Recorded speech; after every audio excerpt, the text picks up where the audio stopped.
Nah, buktinya, masyarakat kami di Kalimantan ini susah, masih bekerja di luar negeri, bekerja di Malaysia. Ya, kalau kami itu makmur, tidak akan mungkin kami bekerja di luar negeri. Kalimantan ini susah, hutannya kaya, alamnya kaya, tetapi kami miskin di tengah yang kaya ini. Stop pembalakan hutan, stop perusakan hutan di tanah kami. Kalau kalian masih terpaksa berhadapan dengan saya, ini pesan saya buat perusahaan-perusahaan yang ngacau masyarakat. Ingat itu, dengan sari ganteng. Assalamualaikum warahmatullahi wabarakatuh. Kalimantan di masa lalu kerap digambarkan sebagai pulau yang ditabuhi hutan-hutan tropis, lebah, dan dihuni aneka ragam hayati. Namun, rimba belantara itu mengalami perubahan dramatis hanya dalam setengah abad terakhir.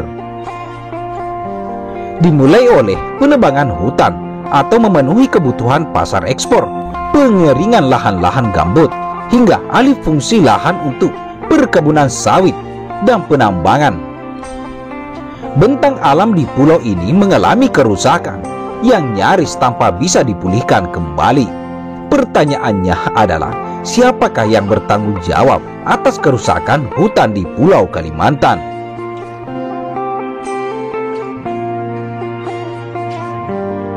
Suku Dayak sebagai suku penghuni Pulau Kalimantan, salah satu suku yang dikenal rendah hati, jemawah, dan punya kearifan lokal, ramah terhadap pendatang yang mencari nafkah di Pulau Kalimantan. Secara perlahan-lahan agak mulai tersingkirkan atas banyaknya perusahaan asing, baik perusahaan tambang batu bara hingga perkebunan kelapa sawit.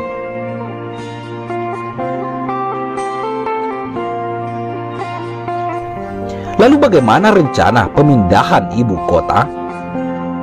Rencana pemindahan ibu kota ke Kalimantan Timur, kira-kira apakah ini solusi bagi Indonesia yang menguntungkan semua pihak? Atau ini akan menjadi bencana baru bagi Kalimantan? Silahkan pemirsa yang menjawab sendiri.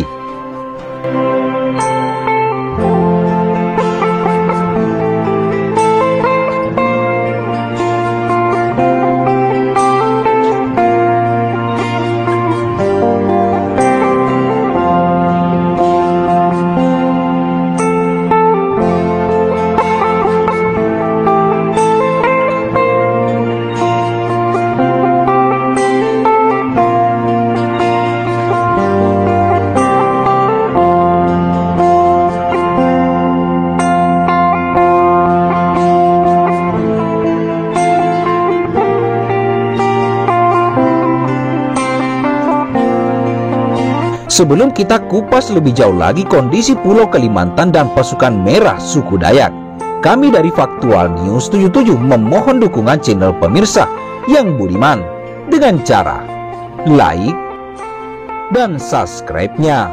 Jika tidak ingin ketinggalan info-info berikutnya, jangan lupa nyalakan notifikasinya. Terima kasih banyak sebelumnya.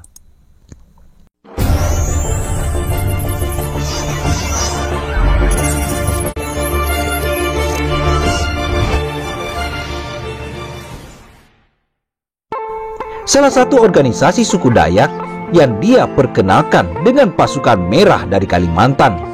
Pasukan merah ini diketahui beranggotakan lebih dari 15.000 orang. Lantas siapa pemimpin besar pasukan merah Trio Borneo Bangkule Rajakan TBBR dari suku Dayak Kenyat? Dia adalah Panglima Jila atau Penggalok Jila yang cukup disegani di tanah Kalimantan. Dia berasal dari Toho, Kabupaten Mempawah, tepatnya di Desa Sambora, Kalimantan Barat. Lahir dengan nama Agustinus Jila, Panglima Jila menjadi simbol perjuangan masyarakat adat di bumi Borneo dalam mencari keadilan di tanah leluhurnya ini. Lahir pada 19 Agustus 1980 di Desa Sempora, Mempawah Hulu, Kabupaten Landak. Panglima Jila adalah seorang anak keturunan Panglima. Kakek Panglima Jila merupakan seorang panglima di Samang kerajaan dahulunya. Walaupun tidak memiliki poster tubuh besar, Panglima Jila memiliki semangat juang dan keberanian yang luar biasa dalam memperjuangkan hak-hak kaumnya yang termarginalkan. Sudah banyak yang dia perjuangkan, salah satunya adalah bangsa Dayak atau suku Dayak setanah Kalimantan. Dengan modal tekad atau kemauan yang tinggi, dia mampu menyatukan suku Dayak setanah Kalimantan. Hal itu membedakan Panglima Jila dengan Panglima sebelumnya.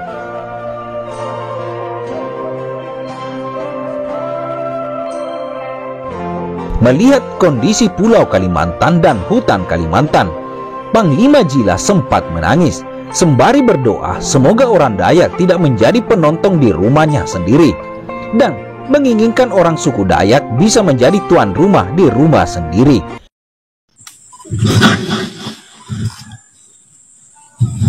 Saya ingin orang Dayak pintar, maju, mampu berdaya saing, dan menjadi tuan lidahnya sendiri. Panglima juga memberikan ketegasan bagi mereka yang ingin merusak hutan Pulau Kalimantan.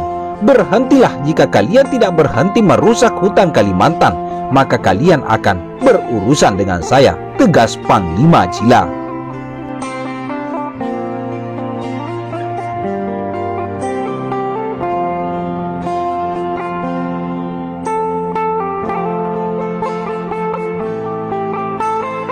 Semoga apa yang kami beritakan dapat bermanfaat.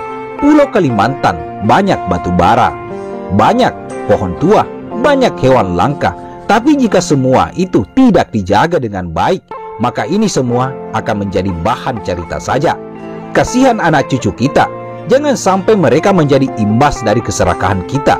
Jangan sampai ketika pohon terakhir ditebang, kita baru sadar bahwa uang tidak bisa membeli udara. Ayo kita berpegangan tangan bersama-sama menjaga bumi Katulistiwa kita dengan penuh ramah dan kearifan lokal.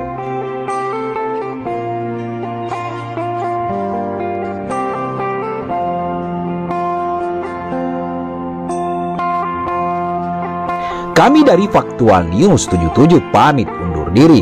Jayalah negeriku, makmurlah negeriku. Masyarakatnya sukses dan sehat selalu.